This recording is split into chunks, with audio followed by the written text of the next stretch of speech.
Welcome back to Skeptical Believers. My name is Jason Newman, your host.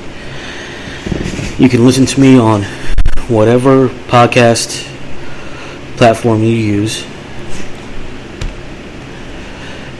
And today we are talking about Lavinia Fisher. Not much is known about her from her childhood. But we do know that she was born in 1793. Like I said, there's not much known about her before her marriage, as in when in 1793 she was born or how she grew up.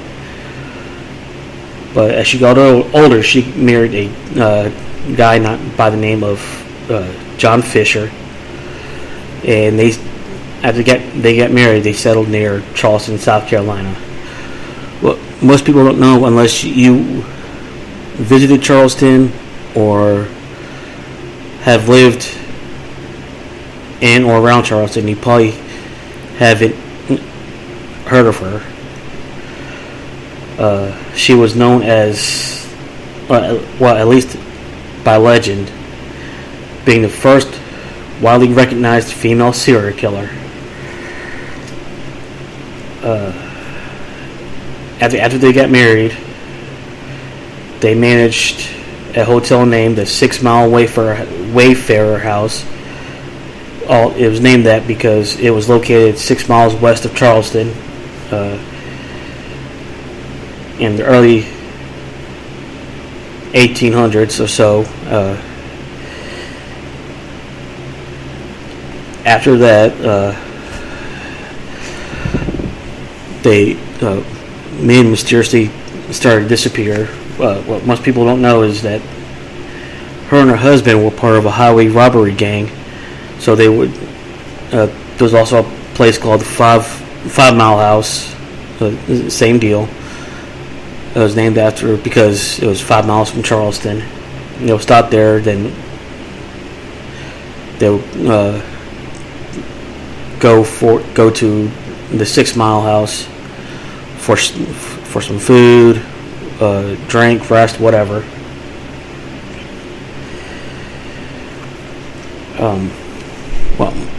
What other people mostly don't know is that when these men started to mysteriously disappear, that was the last place that they were seen. So, albeit the authorities decided to open up an investigation, but of course they didn't have any evidence to show that the Fishers were involved in any way, and of course that stopped. Lavinia was a young, attractive, sweet talker who would pretty much ask men what they would, about their lives, like question after question they would answer, and they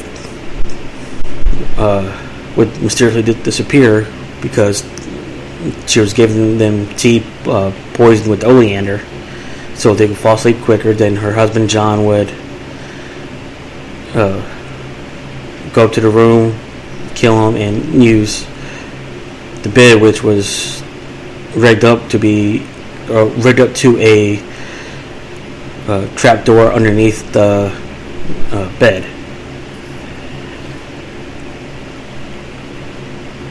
And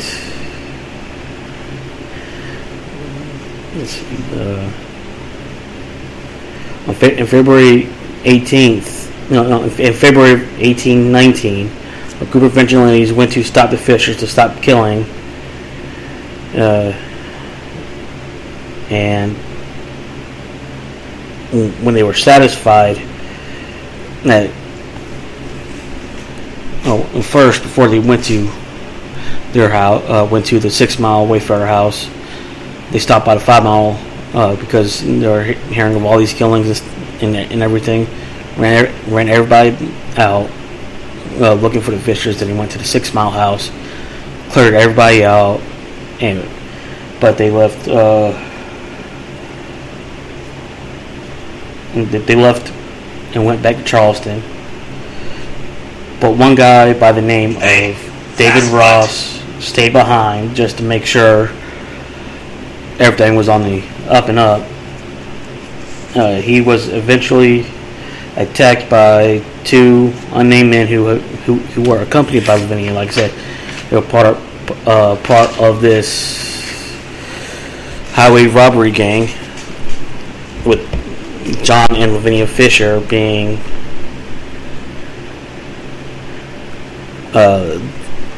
let's say the head honchos of this group.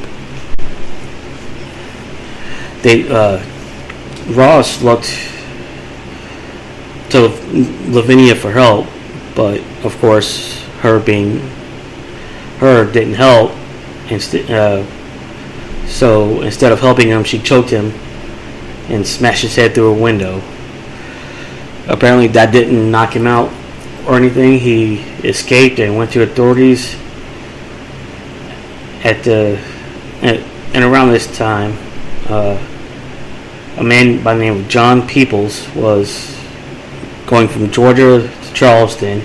He stopped at the 6 Mile House looking for a room, to rest, eat, drink, whatever.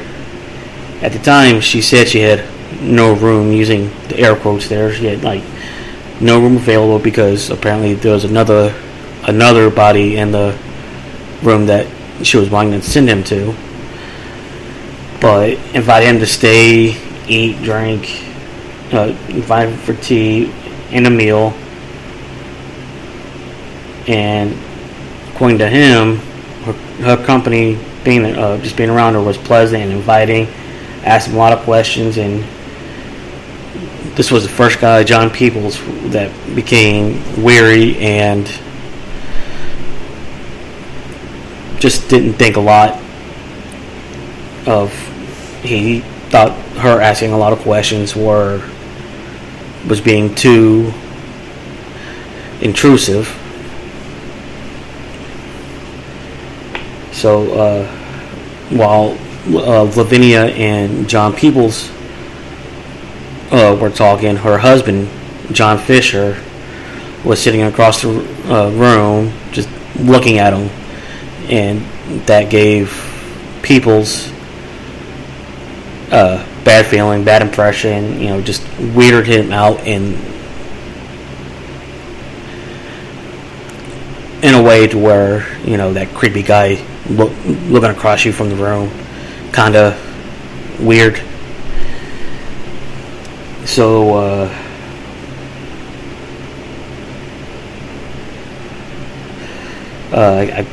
John Fisher gave his wife Lavinia,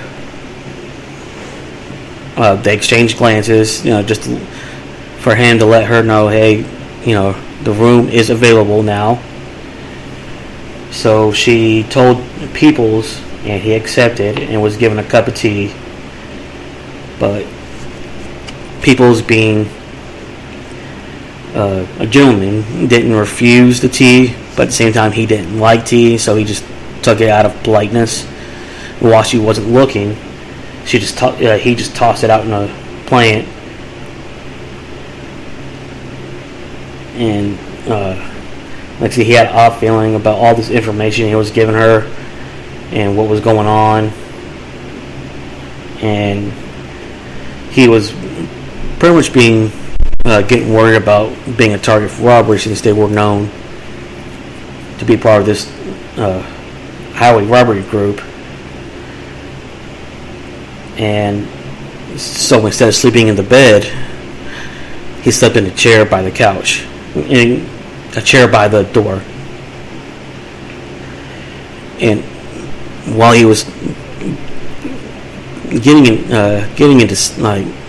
ready to fall fully asleep, he heard a loud noise, and it just so happened that the bed was on top of this trap door, and the bed just fell through the door. So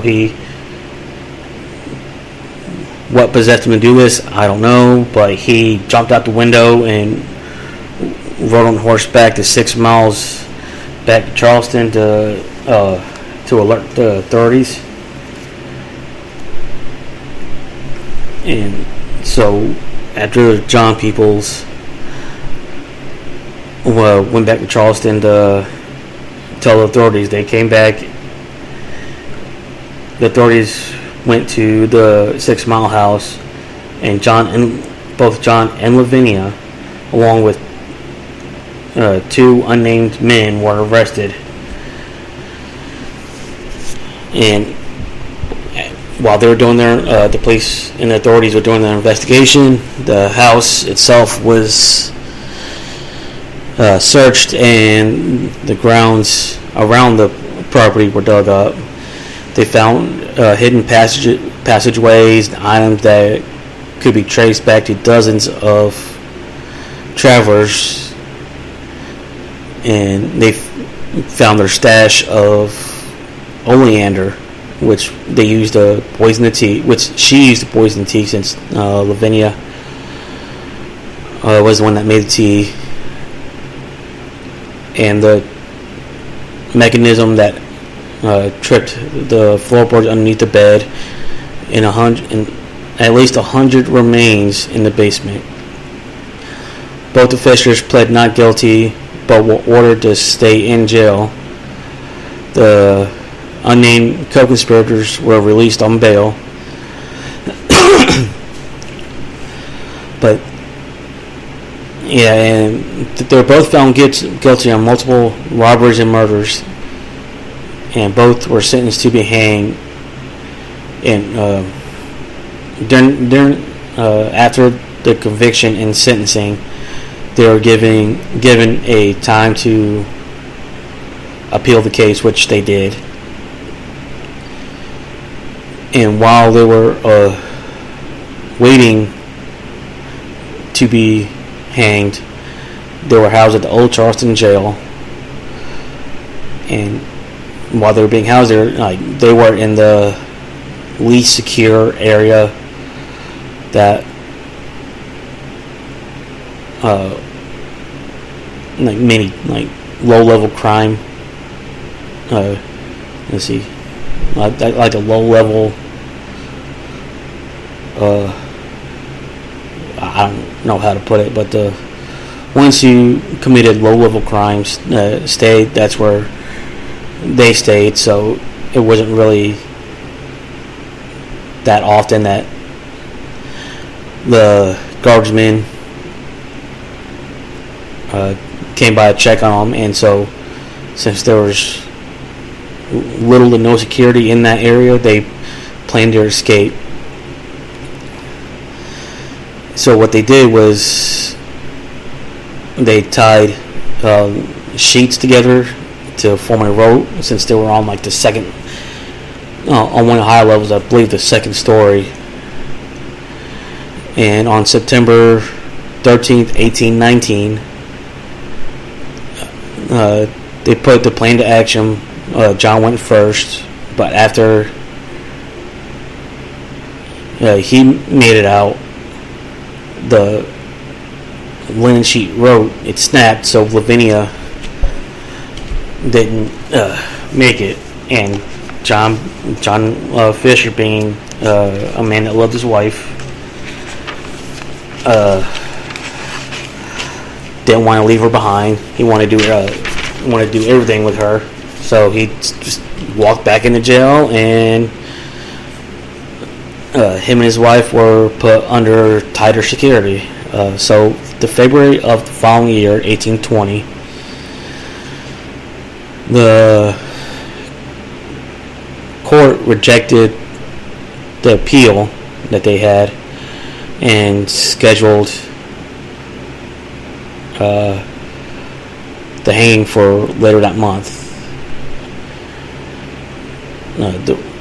There's a reverend by the name of Richard Furman. He was sent to counsel them if they wanted the counseling, just to make sure they were, right to go to heaven. And of course, John accepted and talked freely, and was said to have begged the priest to save his soul, if not his life. Apparently, he wanted to get in the good graces and get into heaven, and he just wanted to make sure he was right in his mind to get into heaven. Of course, Lavinia was a total opposite. She wanted nothing to do with the priest. So the morning of February 18th, 1820, which is their execution date, they were taken to the gallows of the Charleston jail. And in front of a crowd of around 2,000 people showed up just for this, because those 2,000 people were, give or take, didn't want, they wanted to see these two people hang for it. John prayed with the Reverend Furman, asked the Reverend to read a letter that he wrote prior to the execution of his innocence, and asked for mercy for those who had done him wrong. Apparently he felt he was wronged by these people, and while doing this he asked for the people's forgiveness and pleaded for a case for not to get hung. At this time, hey, that's sorry about that. That's my phone giving notifications. Sorry, I turned that off. But on the other hand, Lavinia, being who she was, who had nothing to do with the priest, while going through the whole appeals process, I was reading up on laws that married women cannot be put to death.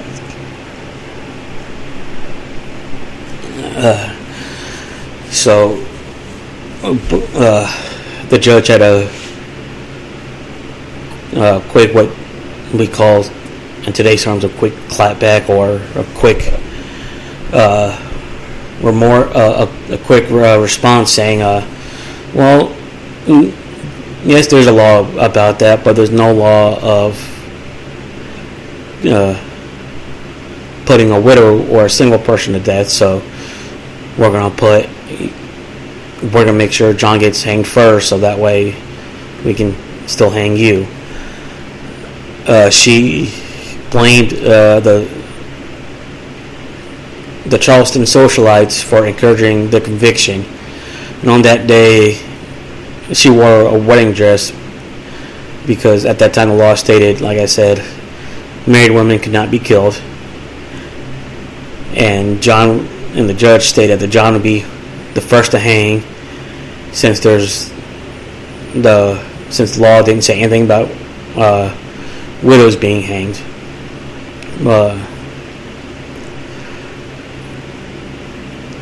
Of course, John went first while he's pleading for his life.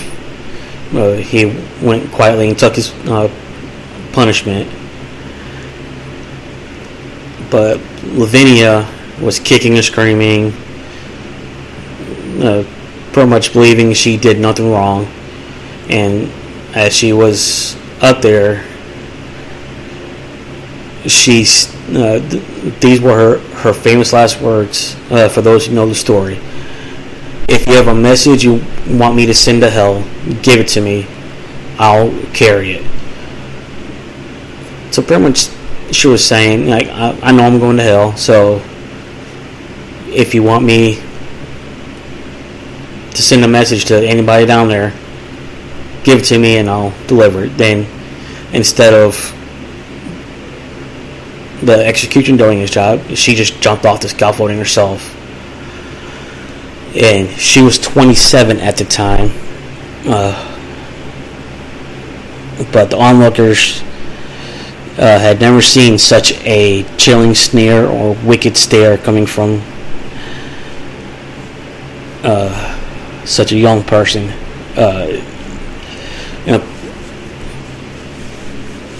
And according to sources, they were buried at the Unitarian Church graveyard located between I can't read my own handwriting. It was located at King and Archdale Streets in Charleston. But they say that's highly unlikely, all because there's no records from the church stating that they buried there. More than likely, they were buried out of Potter's Field Cemetery next to the jail where all the criminals were buried if the bodies weren't claimed by family. And to give you a little history of the Charleston jail, let's see.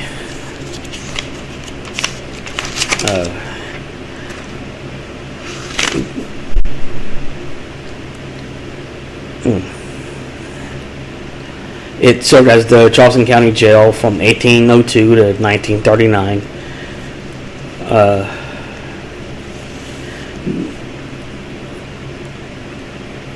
It was meant to house around 128 prisoners over the years, but as many as 300 were often incarcerated at one time.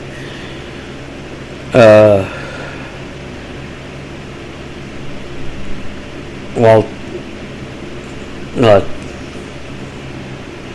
Charleston was being mapped out, a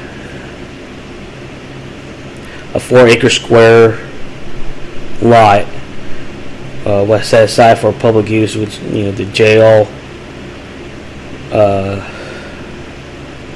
the hospital, poorhouse, workhouse for runaway slaves. All this was constructed in that one public area. And before the jail was set up, there's like a makeshift hospital or poorhouse, workhouse. Criminals were also housed there, but kept separate from the low-level or non-offenders.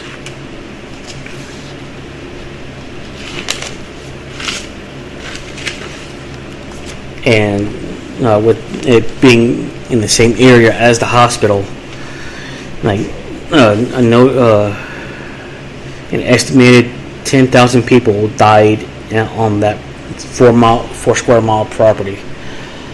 The jail was finally closed in 1939, and for 61 years it just sat vacant and abandoned. They didn't know what to do with it.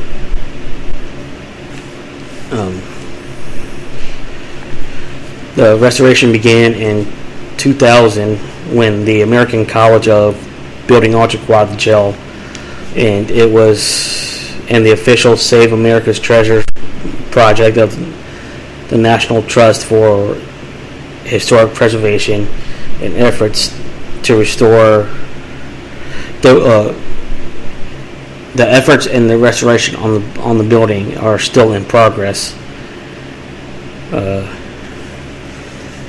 Of course, a building being that old, for 137 years it was operational. Of course, many people came in, came through, died there, and with Lavinia and John being one of them, being two of them. So, of course, there's going to be hauntings around the building. So, or so they say. So the ghost of Lavinia is still said to roam Charleston.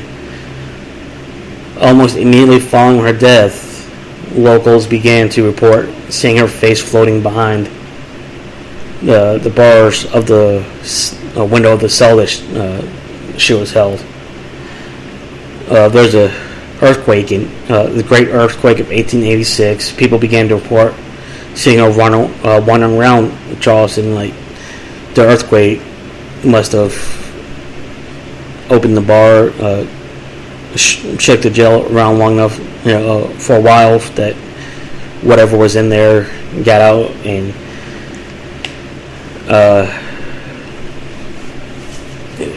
she apparently wanders around Charleston, especially that area. of course, the haunting of Old Charleston Jail, it being one of the oldest buildings in Charleston, and people have reported many different occurrences there, like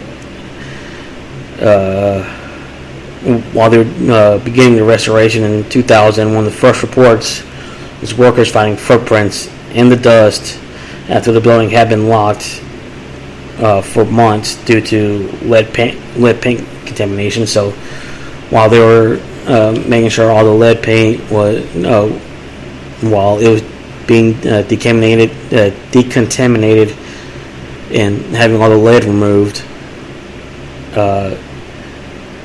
they saw footprints.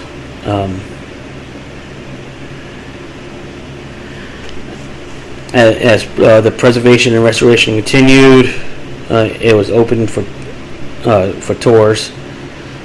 Of course, they saw several apparitions being reported, including workers seeing the ghost of a jailer with a rifle on the third floor. There's also been a lot of reports of a phantom he is said to have passed through the walls before, and torched people before vanishing. There's also a spirit of a former slave in ragged clothing that wanders aimlessly, pretty much unaware of the living of his surroundings. So it just sounds like he's just wandering around, not knowing what's going on. And going back to Lavinia's spirit, her spirit's been known to be wearing the same morning dress that she wore the day of her death, and it was being described as red and white. Strange sounds have been reported, including the sound of a dumbwaiter, which, for those who don't know what that is, that's pretty much what they have in fancy houses to help users to get from one floor to the next without having to use the stairs, or they send whatever they need up and down to employees. That was moving, even though it hasn't been operational for years. It's also been said that the alarms go on and off randomly. And during these tours, or people just visiting the jail, some have experienced physical touch, and they have felt like they're being choked, and they have shortness of breath while on the main staircase of the jail. Some reports, some people have felt being grabbed, touched, pushed, scratched by something that isn't there. A tour guide has said they've had a feeling of a rope around her neck. So the female employee, like, she was being hanged just like Lavinia Fisher. Of course, there's been strange smells that made people violently ill. And, of course, being like unusual hauntings, the fear of being watched, but in this case in the basement, and seeing, like, even during the warm months, they'll walk into these like cold spots and see fog coming out of their breath. And there, of course, now there's been doors that have been seen open and closing. And now that you know the history of the jail and Lavinia Fisher, my thoughts on it is that, yeah, she did it with that story. Yeah, I do believe she did it. She was caught and didn't feel like she did anything wrong. So now her spirit has been pretty much back with a vengeance, and, you know, that's pretty much it. Yeah, she did it. She got caught, and she paid the price for it. And now, that's all I have to say about that. And you can listen to my podcast on any platform like Spotify, Spreaker, Google Podcasts, or wherever you find podcasts. And you can also look me up on Facebook with the page being Skeptical Believers. And I have started with hap.com, which is a live streaming service where I can talk to you people and answer any questions that you may have. And thank you for listening. I will be back sometime in the next week with the new true crime story with the paranormal twist. I will more than likely be talking about Lizzie Borden, so keep your ear out for that, and I will talk to you guys next week.